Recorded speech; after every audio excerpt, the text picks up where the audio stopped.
Donc, j'ai le plaisir d'animer aujourd'hui avec mon ami professeur Asmani. Donc, cet atelier sur les mouvements anormaux auto-immunes.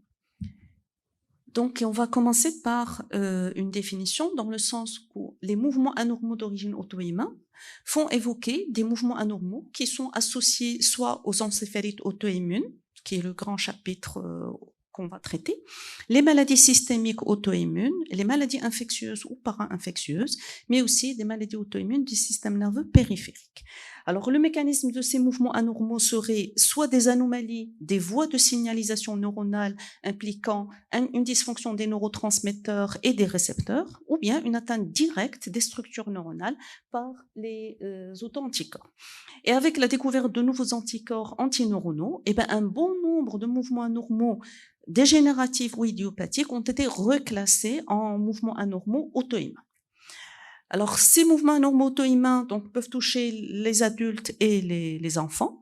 On a plus de mouvements hyperkinétiques qu'hypokinétiques et le raisonnement clinique va dépendre donc de la sémiologie du mouvement anormal, de l'âge de début, du sexe et des symptômes associés. Et à l'exception donc des ataxies qui peuvent être isolées, les autres mouvements anormaux sont souvent associés à d'autres symptômes et donc on parle d'atteinte multifocale. Souvent, on a la coexistence de maladies auto-immunes classiques, telles que le diabète, la thyroïdite ou un lupus, et avec une bonne réponse au traitement, mais pas tous, et certains anticorps vont prédire le pronostic, comme les MA2 et les anti-IO. Alors, l'origine auto-immune va être évoquée devant un début subaigu et avec une progression rapide.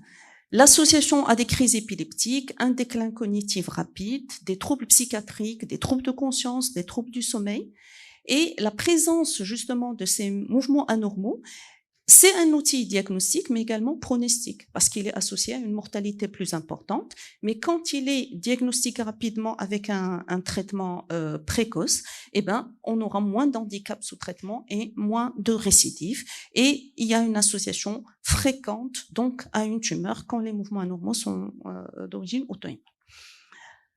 Donc là, vous avez déjà vu ce matin donc tous les anticorps qui sont associés aux encéphalites auto-immunes en général. Et donc vous savez qu'il y a une panoplie donc d'anticorps donc qui sont dirigés contre les antigènes de surface avec en tête de file donc le NMDA. Les anticorps dirigés contre des protéines synaptiques intracellulaires, c'est les anti-GAT et les anti-amphéphysines, et ceux dirigés contre les antigènes intracellulaires qu'on appelle les onconeuronaux. Et là, vous avez le HE, le RI, le IO, etc. Mais il y a encore de nouveaux anticorps, puisque comme vous avez vu ce matin, tous les 6 mois, il y a de nouveaux anticorps qu'on découvre, donc on ne peut pas être très exhaustif par rapport à cela. Alors, l'autre élément pour s'orienter, donc l'âge. Alors, chez un enfant, un enfant qui présente un mouvement anormal donc d'installation aiguë dans un contexte encéphalitique, donc c'est d'abord la NMDA qu'on va évoquer, mais aussi vous le connaissez donc la chorée de Sydenham chez un enfant qui présente donc avec une infection streptococcique.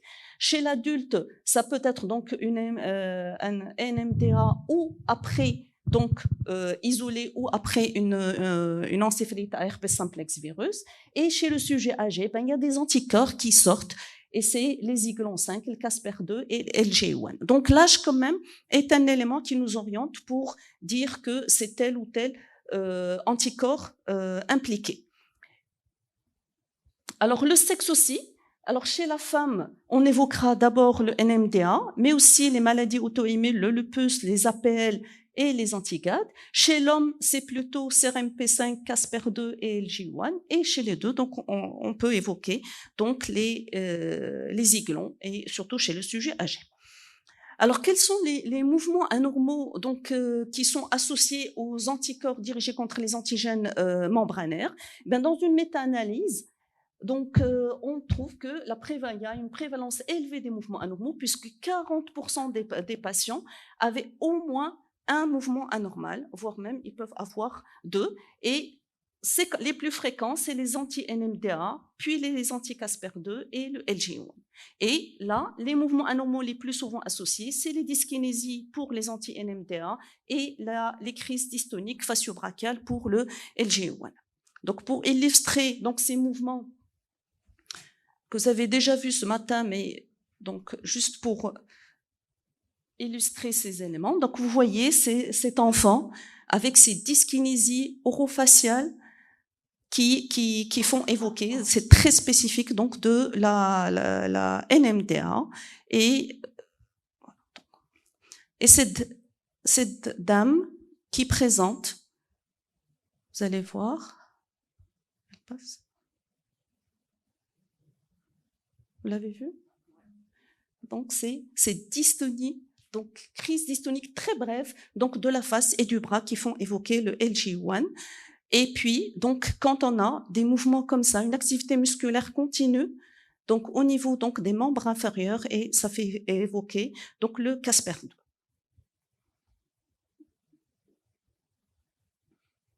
Alors, quels sont les principaux mouvements anormaux associés à ces anticorps? Donc, nous avons les dyskinésies orofaciales qu'on vient de voir, mais aussi avec des stéréotypies chez ces patients. Nous avons dans le Casper-II également une ataxie cérébelleuse, mais qu'on peut retrouver également, vous voyez, dans les antiglires.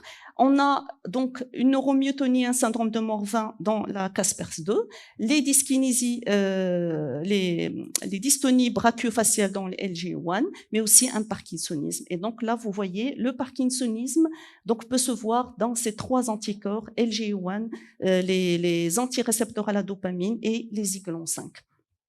Pour ne citer que cela.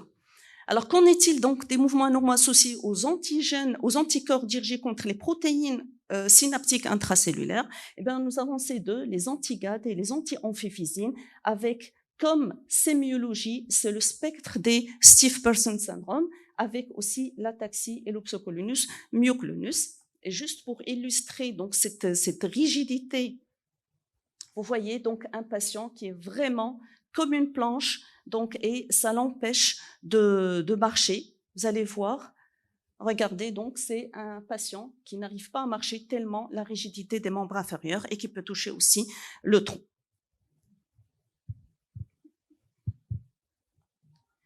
Alors, quant aux antigènes intracellulaires, eh bien, vous avez donc c'est les onconeuronaux que vous connaissez, et vous voyez que l'ataxie, elle figure dans presque la plupart des anticorps. Donc, devant une ataxie rapide, c'est d'abord les anticorps onconeuronaux, même si on les a trouvés aussi dans les antigènes de surface. Donc, vous avez l'ataxie. Vous voyez aussi l'opsocolonus myoclonus qu'on retrouve dans la plupart donc de ces patients. Le parkinsonisme dans les RI, les CRMP5 et le MA2, et donc certaines dystonies dans le RI et le CRMP5. Pour illustrer cela, vous avez donc ce jeune garçon. Alors, vous voyez l'ataxie donc à la marche, vous voyez donc les mouvements myocloniques avec une dystonie de la main, une dystonie donc de la face, et vous allez voir ensuite l'opsocolonus myoclonus. C'est un patient qui avait un neuroblastome et donc un opsocolonus myoclonus secondaire associé à un neuroblastome. Et ça, c'est très évocateur donc en termes de cancer associé. Alors, il ne faut pas oublier qu'il y a aussi tous les mouvements anormaux non paranéoplasiques donc qu'on retrouve dans les maladies de système. Bien sûr, vous avez le lupus et les APL. Et donc là, c'est la femme jeune. Et donc, vous voyez que ces mouvements choréiques qui touchent les membres supérieurs, le visage et à la limite donc des mouvements baliques. Donc, vous voyez l'hyperkinésie donc associée donc chez une femme jeune. Donc, pensez au lupus et aux APL. Alors que chez l'enfant, regardez donc ces mouvements, voyez donc ces mouvements brefs, irréguliers. Donc, vous notez l'importance de l'hypotonie. Je pense que Dr. Atmani va en parler tout à l'heure, peut-être. Donc là, c'est une chorée de Sydenham. Alors ça, c'est juste pour introduire. Pardon. Voilà, auparavant, maintenant. Voilà. Alors, pour illustrer tout cela, donc, je vais vous présenter la première vignette clinique. C'est un patient de 42 ans qui est jardinier donc, de profession et qui a présenté donc, 2 mois avant son admission un syndrome anxio-dépressif. Et puis, il a présenté une rigidité du membre inférieur qui s'est rapidement généralisée avec des spasmes indolores, des myoclonies généralisées stimulées sensitives, avec des troubles de la déglutition, puis une détresse respiratoire. Donc, il a été admis en réanimation et il a été traité comme tétanos, donc avec de la PNIG et des benzodiazépines sans amélioration. Et c'est là où donc ils nous ont contactés. Donc, à l'admission, donc vous voyez, donc ces myoclonies, ces spasmes des membres inférieurs du tronc. Et donc, à l'examen, il était apyrétique avec une rigidité généralisée, des spasmes indolores et des myoclonies stimulées sensitives sans lésion cutanée. Il n'avait pas retrouvé donc de porte d'entrée par rapport au tétanos supposé. Et donc, ça reste un diagnostic différentiel. Alors, donc là, ça nous faisait évoquer ce qu'on appelle donc une encéphalomyélite progressive avec rigidité et myoclonie. Oui. Oui.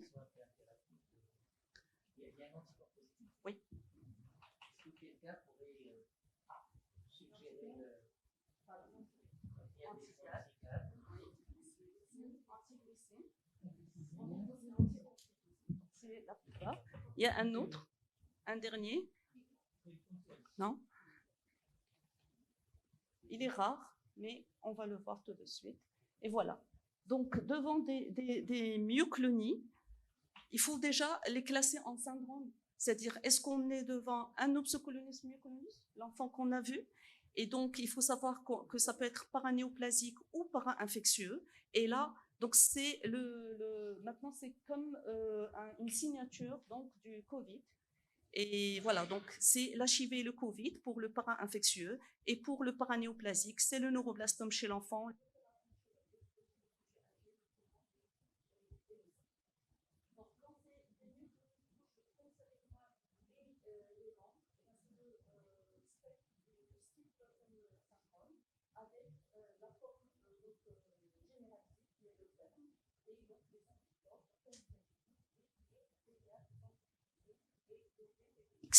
Et juste pour dire que le DPPX, souvent, c'est des patients qui ont une diarrhée chronique avant et qui ne fait pas ses preuves, et par la suite, ils développent ces mouvements anormaux. Ou bien, on peut avoir des myoclonies isolées du membre inférieur qui peuvent être à l'occasion, qui peuvent occasionner donc des troubles de l'équilibre avec chute, et il faut penser au Casper-2. Donc, notre patient avait une IRM. Oui. Si tu permets, Wafa, c'est vrai que par rapport aux myoclonies des membres inférieurs, c'est une notion récente, en fait. Ça date de quelques mois, une année. Moi, j'ai un patient, je pense que ça va être positif, les anticorps, c'est des personnes qui, lorsqu'ils se mettent debout, vont avoir des mouvements comme ça, des myoclonies négatives des membres inférieurs, donc il faut y penser. Ça peut être un anti-Casper-2 s'il n'y a pas d'insuffisance vertébro-basilaire particulièrement qui peut induire ce genre de myoclonie négative. Donc, y penser parce que c'est quelque chose qui est nouveau quand même. Donc, notre patient avait une IRM cérébrale et médulaire normale, un LCR normal, un bilan paranéo négatif, et il avait des anti-amphiphysin positifs. Et le patient s'est amélioré sous corticothérapie et azatioprine. Et donc, on est devant une encéphalomyélite progressive avec rigidité myoclonie, le PERM, associée à des anticorps anti-amphiphysin. Ça, c'est juste pour vous parler de cette notion, donc de ce PERM, qui est une maladie auto-immune qui est dirigée contre le tronc cérébral et la moelle épinière. Et c'est des anticorps qui sont dirigés contre les neurones GABAergiques inhibitrices médulaires et suprasegmentaires. Et en fait, maintenant, c'est un continuum du stiff person syndrome. Sauf que pour le stiff person syndrome, les anticorps sont dirigés contre les interneurones spinaux, et dans la forme généralisée, c'est les anticorps du tronc cérébral, les antigènes du tronc cérébral et le reste du système nerveux central. Et ces anticorps se chevauchent, mais il y a une prédominance des anti-GA dans le stiff person syndrome et les anti-GLIR dans le PERM, les anti-amphiphysin plutôt dans le SPS paranéoplasique, rarement dans le PERM. Et puis, vous avez bien sûr les anti-DPPX. Donc, actuellement, comme on a dit, c'est un spectre. Et donc, cliniquement, le stiff person syndrome, c'est une rigidité musculaire progressive du tronc, du membre supérieur, voire du membre inférieur, qui sera à l'origine d'une posture rigide qui va entraver la marche, avec des spasmes violents, douloureux, déclenchés par les bruits, le toucher et l'émotion. Et parfois, bon, le patient installe une anxiété, une agoraphobie parce qu'il a toujours peur donc de ces mouvements et de la chute.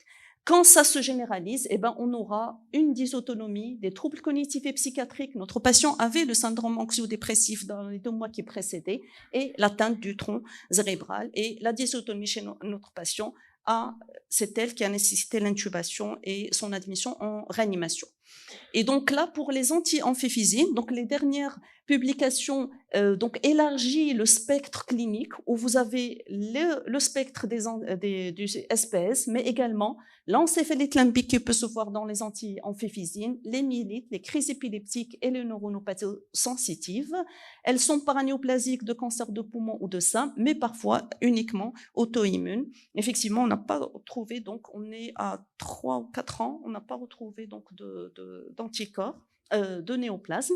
Et le PERM associé aux anti-amphiphysin, c'est 4 cas dans la littérature où la clinique était idem aux anti-GAD et aux antiglycines, avec une bonne réponse au traitement immunomodulateur, mais les rechutes sont possibles et donc elles sont paranéoplasiques dans la majorité des cas dans les 2 ans. Pardon, enfin, j'ai pas suivi, les antiglycines étaient négatifs. Oui, ils étaient négatifs. Alors, deuxième vignette, c'est une patiente de 23 ans qui n'a pas d'antécédents et qui a été admise dans un tableau fait de douleurs neuropathiques invalidantes.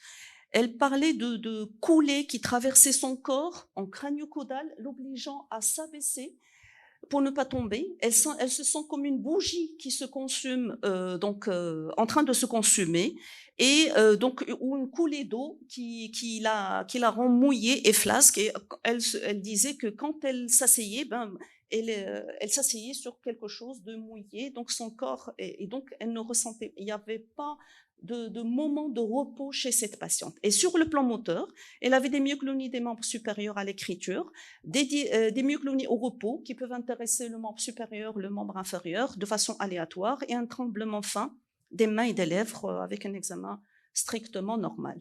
Là, elle était en train donc de décrire donc ces coulées. Vous voyez donc déjà qu'elle n'arrive ni à se mettre debout ni à s'asseoir, et elle parle donc de coulées qui descendent tout le long donc de son corps.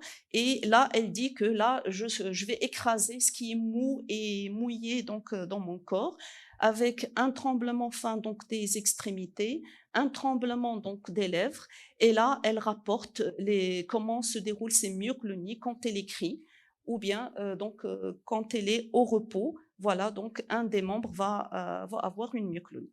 Pardon, est-ce qu'on peut discuter sur cette sémiologie? Tu veux qu'on demande? Oui, bien sûr. Est-ce que quelqu'un pourrait éventuellement donner un avis par rapport à tu peux reprendre la sémio?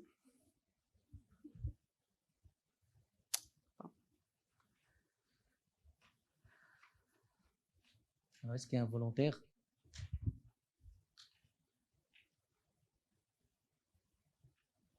Non, donc.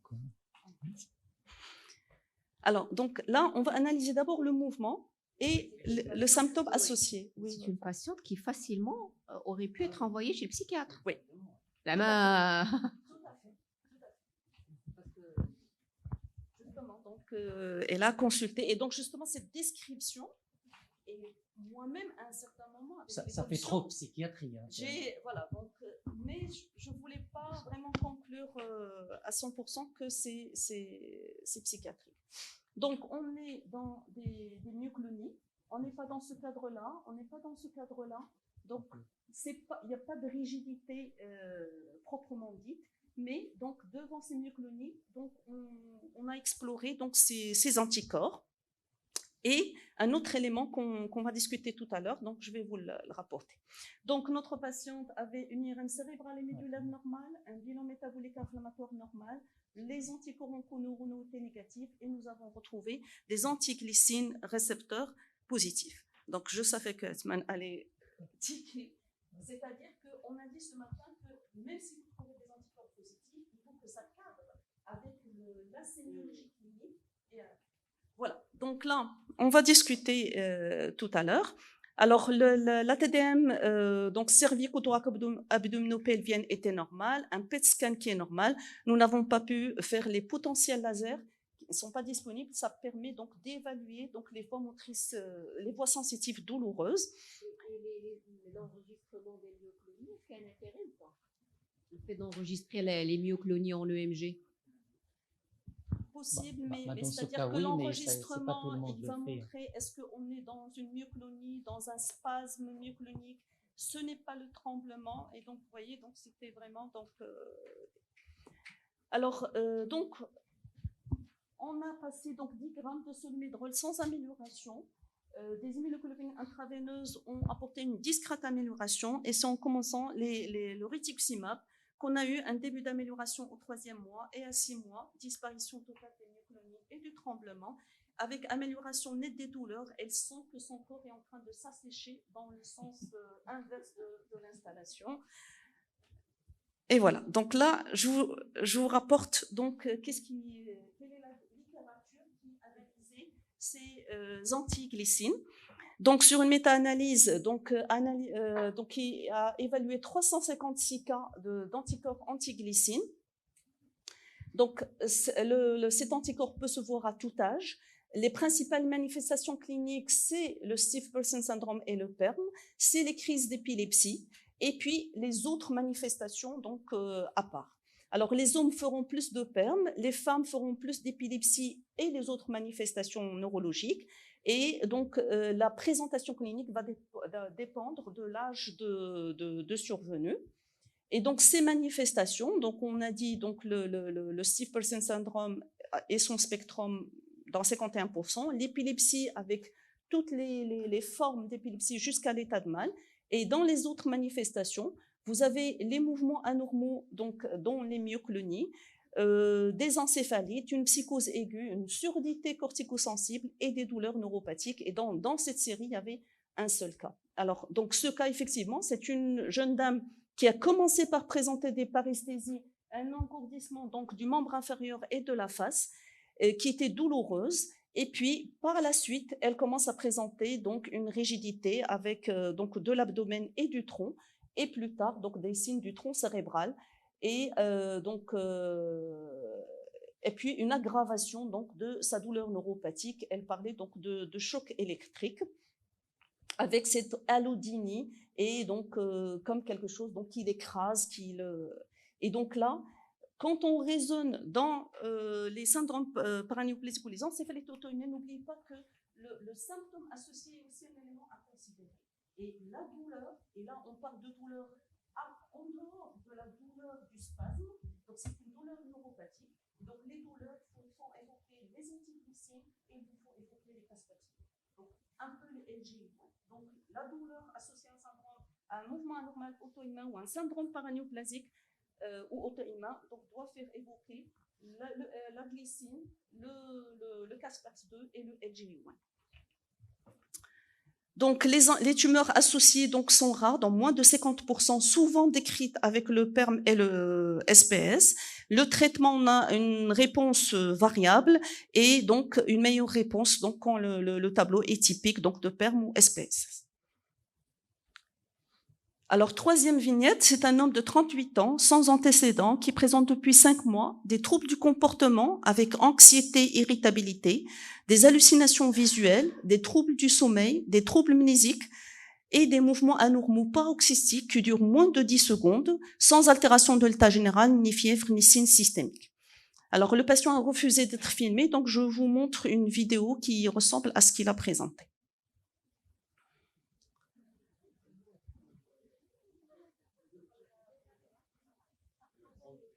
Alors, quelqu'un peut décrire?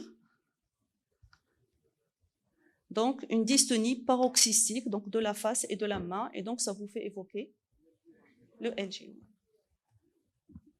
Donc là, nous sommes devant une dystonie, et donc cette dystonie peut être permanente ou paroxystique. Dans la permanente, chez l'enfant, eh ben, c'est le NMDA. Vous voyez que l'enfant, les mouvements anormaux associés au NMDA sont variables, les dyskinésies brachiofaciales, les dystonies, les stéréotypies, etc. Chez l'adulte, chez l'homme, chez la femme, c'est les antiries, chez l'homme, c'est le MA2. Et quand elles sont paroxystiques, chez l'homme, elles font évoquer le LGI1, chez la femme, le NMDA, mais aussi le NMOST. N'oubliez pas qu'on peut avoir ce qu'on appelle une pseudodystonie par atteinte proprioceptive dans le Miller Fisher et le CIDP associés aux antigangliosides, aux neurofacéines et à la contactine. C'est juste pour dire qu'on peut avoir des mouvements anormaux secondaires à une atteinte auto-immune, donc du système nerveux également périphérique. Donc l'IRM chez notre patient avait montré un hypersignal temporal ou temporo-hippocampique donc en T2 bilatéral. Le LCR était normal, le G une activité de fond normale sans anomalie et le panel a retrouvé des LG1 positifs et le bilan auto-humain, donc scanner normal, le PET scan est en cours. Donc pardon, l'anatrémie était normale chez cette patiente, mais on aurait bien aimé avoir une hyponatrémie. Alors donc, il a reçu un bosolumédrol, 5 échanges plasmatiques, endoxan puis rituximab, avec une amélioration partielle des troubles mnésiques, une régression des troubles du comportement et il n'avait plus de mouvement anormal. Pardon, quel était le délai d'évolution avant le début de la maladie? Justement. Parce que généralement, il ne développe pas d'atteinte mnésique si le diagnostic est fait très tôt. Est fait très tôt, exactement. Donc là, ça touche essentiellement l'homme et le début peut être progressif par rapport aux critères qu'on a dit de 2016 où une encéphalite auto-immune, c'est dans les 3 mois. Donc là, avec certains anticorps, on peut avoir un début progressif et notre patient, il avait 5 mois d'évolution. Les crises dystoniques facio-brachiales sont pathognomoniques, donc notre patient les avait, mais on peut avoir d'autres mouvements anormaux dans la chorée, ataxie, parkinsonisme et les symptômes associés, justement les troubles de mémoire, les crises d'épilepsie, les troubles de la personnalité ou psychose. Donc notre patient avait des hallucinations, des troubles du comportement, il avait des troubles du sommeil et donc l'hyponatrémie également quelque chose donc d'évocateur et dans 20% des cas ils sont associés à un timum. Et je rappelle que les anticorps ne sont détectés que dans le sang, ils ne vont pas être détectés dans le LCR. J'ai encore. Alors, la dernière vignette, c'est un patient de 65 ans, diabétique de type 2, HTA sous amlodipine, et qui présente depuis 3 mois une ataxie avec vertige, des crises convulsives, des hallucinations visuelles et des myoclonies des membres supérieurs et parfois inférieurs avec un amaigrissement non chiffré. Donc, l'élément le plus marquant, c'est d'abord donc une ataxie. Donc, on va raisonner sur l'ataxie en elle-même. Alors, quand on a une ataxie d'installation aiguë ou subaiguë, chez la femme, on évoquera les anti-O que vous avez vus ce matin. Chez l'homme, c'est les anti-glutamates, les récepteurs au glutamate. Et là, j'attire l'attention sur cette dysqueusie qui peut précéder l'installation donc de l'ataxie. Chez les deux, c'est les anti-GAD et le Calèche 11. Et quand elle est épisodique, c'est les anti-GAD et qui peut précéder effectivement le syndrome du tronc cérébral et les Caspers-2. Mais vous avez tous les autres anticorps qu'on peut avoir et avec donc de nouveaux anticorps, donc les septine 3, septine 5, les trim 9, 46, donc beaucoup d'autres anticorps qui s'associent à cette ataxie auto-immune. Donc, chez notre patient, effectivement, donc il avait une ataxie cérébelleuse, des troubles mnésiques et une hypoacousie, avec à l'exploration une discrète hyperprotéinorachie, et nous avons retrouvé des anticorps anti-ZIC4. La TDM cervico-thoraco-abdominaux-pelvienne normale et le PET scan est en cours. Donc, ces anti-ZIC4 sont des anticorps onconeuronaux avec une cible antigénique. C'est le biomarqueur, c'est un biomarqueur de la dégénérescence cérébelleuse paranéoplasique, donc à évoquer chez un patient qui a une ataxie. Dans 92% des cas, c'est un carcinome pulmonaire à petites cellules. Et la plupart des patients ont des anticorps concomitants, ce qui, avec d'autres syndromes paranéoplasiques associés, c'est que parfois on doute la signification de ces anticorps, mais ils sont associés à ataxies. Alors, quand ils sont isolés, justement, le syndrome paranéoplasique est bénin sous réserve d'un traitement précoce. Et donc là, dans une revue de la littérature, donc le panel donc des manifestations cliniques qu'on peut avoir, c'est d'abord la dégénérescence cérébelleuse paranéoplasique et les syndromes du tronc cérébral. Rarement, on peut avoir aussi une encéphalite limbique, la dysautonomie et la tumeur associée, c'est le carcinome pulmonaire à petites cellules. Donc, pour conclure, je vous... Oui. L'anticorps, vous l'avez demandé d'une manière ciblée. Ou là, tu as fait un panel. Le panel.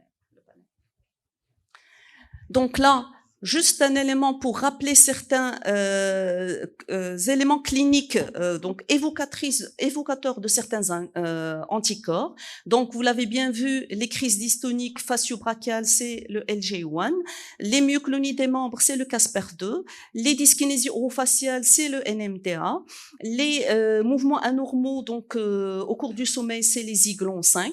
Les spasmes toniques, c'est la QP4 et l'opsocolonus myocolonus. Donc, il y a des anticorps HE et autres, mais il faut penser au cancer associé et para-infectieux, HIV et Covid.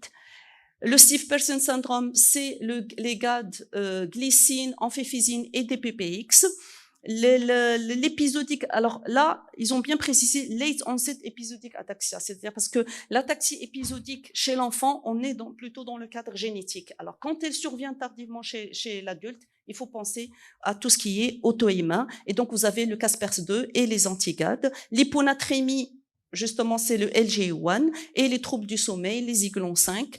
La diarrhée, c'est le DPPX. Et puis, quand on a des symptômes, des mouvements anormaux récents après, chez un patient qui a déjà présenté une encéphalite herpétique, c'est le NMDA. Je vous remercie.